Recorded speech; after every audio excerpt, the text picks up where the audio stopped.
Quand on est en présence d'une variable quantitative continue, une caractéristique qui peut être intéressante de regarder par rapport à la distribution, c'est est-ce que notre distribution est symétrique ou asymétrique. On a ici trois histogrammes qui représentent chacune des distributions. Alors, c'est grosso modo les mêmes critères ou en fait les mêmes caractéristiques que pour une distribution, pour une variable quantitative discrète. Alors ici, on a une distribution qui est symétrique par rapport au centre.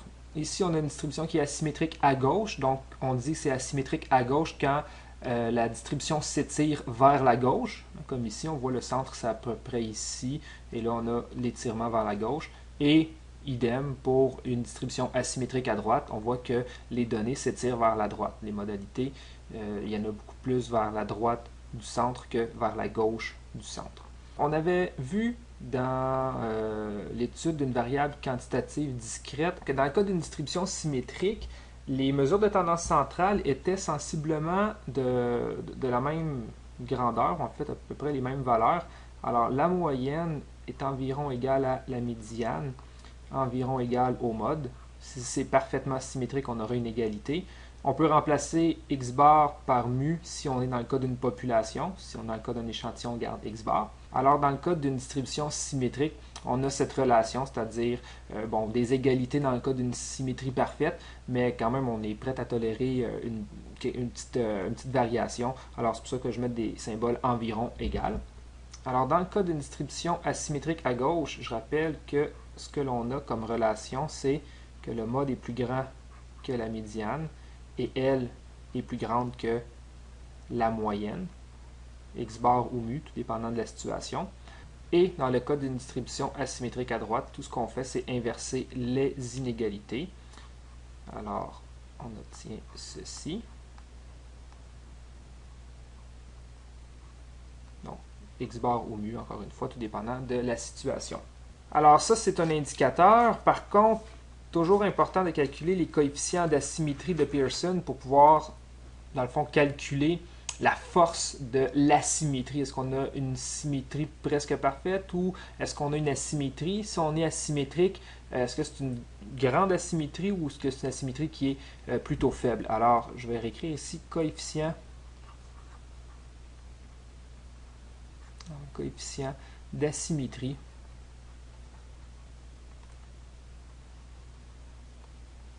de Pearson.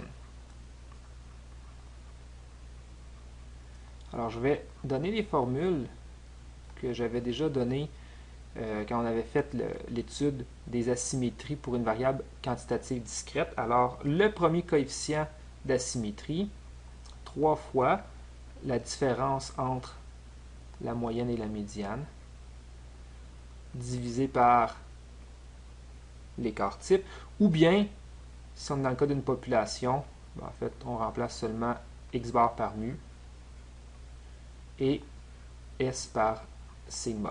Donc, je peux écrire échantillon, population. Alors, ce qu'on se rappelle, si x bar et la médiane sont, disons, égales, si on avait une symétrie parfaite, eh bien, ma parenthèse donnerait 0. Alors, dans ce cas-ci, on aurait un coefficient d'asymétrie qui serait égal à 0. Alors, plus on est proche de 0 pour le coefficient numéro 1 de Pearson, plus on est symétrique. Alors, je vais mettre environ égal, quand même, on se laisse un petit jeu. Dans le cas d'une asymétrie à gauche, on a que la moyenne est plus petite que la médiane. Alors, la différence, dans la parenthèse ici, sera négative. Alors, 3 fois négatif, c'est négatif, divisé par l'écart type, toujours positif. Donc, le quotient va donner quelque chose de négatif. Alors, quand le coefficient d'asymétrie de Pearson est négatif, c'est qu'on a une asymétrie vers la gauche. Et bon, de façon analogue, si la moyenne x bar est plus grande que la médiane, alors on aura un numérateur positif et le dénominateur aussi est positif. Alors, le coefficient de la symétrie de Pearson sera positif. Un petit rappel pour peut-être l'ordre de grandeur que le coefficient peut prendre. En général, peut-être l'écrire ici, en général, ça se situe entre moins 3 et 3. Ça peut dépasser, mais en général. Okay? Donc, si vraiment on dépasse 3, c'est qu'on a une asymétrie vraiment très forte. Alors ici, entre moins 3 et 3 en général. et plus on s'éloigne de 0. Alors ça c'est 0, disons, ça c'est moins 3 et ça c'est 3. Alors plus je m'éloigne, peu importe vers quel côté, que ce soit vers la droite ou vers la gauche, alors plus je m'éloigne, plus la symétrie est forte. Plus l'asymétrie est forte. Une asymétrie forte est vers la gauche et une asymétrie ici qui serait forte mais vers la droite. Alors ça c'est pour le premier coefficient de Pearson.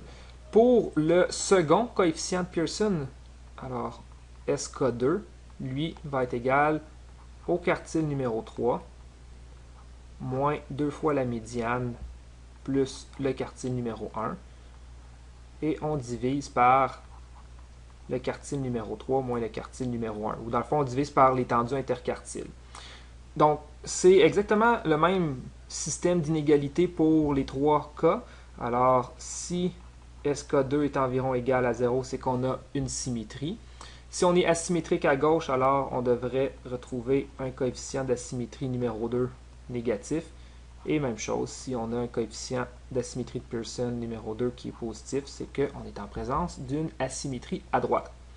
Pour le coefficient numéro 2, lui, il est entre moins 1 et 1. Et ça ne dépasse pas.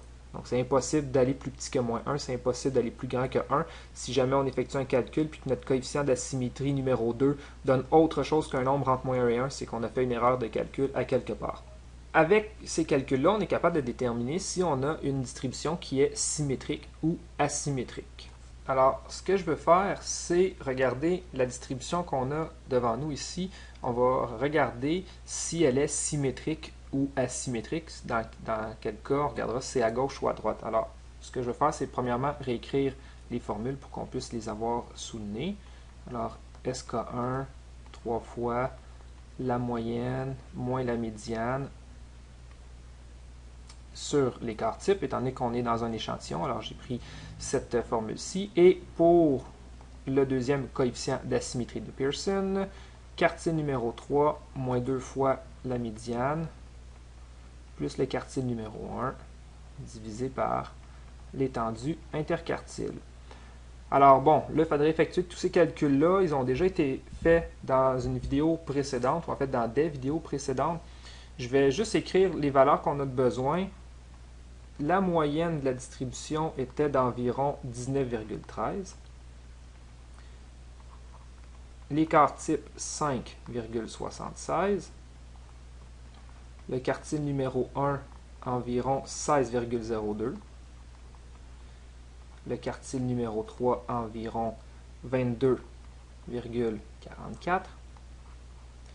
Et finalement, la médiane, je vais la mettre ici, était d'environ 19,28. Alors, si on effectue les calculs, on va commencer par le premier coefficient d'asymétrie de Pearson. Alors, SK1, 3 fois la moyenne, 19,13, moins la médiane, 19,28. Le tout divisé par 5,76. Alors, au numérateur, qu'est-ce qu'on a? On va commencer par faire la parenthèse. Alors, 3 fois 19,13 moins 19,28, ça nous donne moins 0,15 divisé par 5,76. Alors, si on calcule, moins 0,45, 3 fois moins 15, sur 5,76, ça nous donne environ moins 0,08. Bon, 0,08, c'est assez près de 0. Alors, bon, étant donné que c'est négatif, là, ça veut dire que ça va peut-être un petit peu vers la gauche, mais c'est tellement près de 0, cette valeur-là, qu'on va considérer notre distribution symétrique. C'est très près de 0, là. Donc, la symétrie est tellement légère qu'elle ne paraît même pas.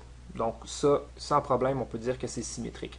On va calculer le deuxième coefficient d'asymétrie de Pearson pour, dans le fond, valider le calcul qu'on vient de faire ici, voir si avec le deuxième, on obtient aussi quelque chose de symétrique. Alors, si on effectue les calculs, je vais venir ici. Alors, SK2, Le quartile numéro 3 qui est de 22,44. On soustrait 2 fois la médiane, 19,28. On ajoute le premier quartile, 16,02. Et on divise par l'étendue interquartile. Alors Q3 moins Q2, je vais l'écrire ici, 22,44 moins 16,02. Alors si on effectue les calculs au numérateur, là je vais manquer de place, alors je vais venir compléter en haut ici. Alors SK2.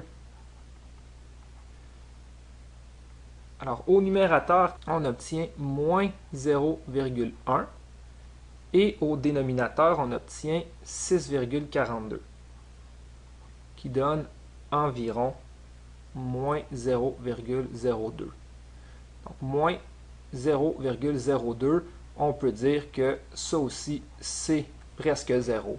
Alors le deuxième calcul nous confirme qu'effectivement, on est dans le cas d'une distribution qui est symétrique. Donc on va marquer ici symétrique.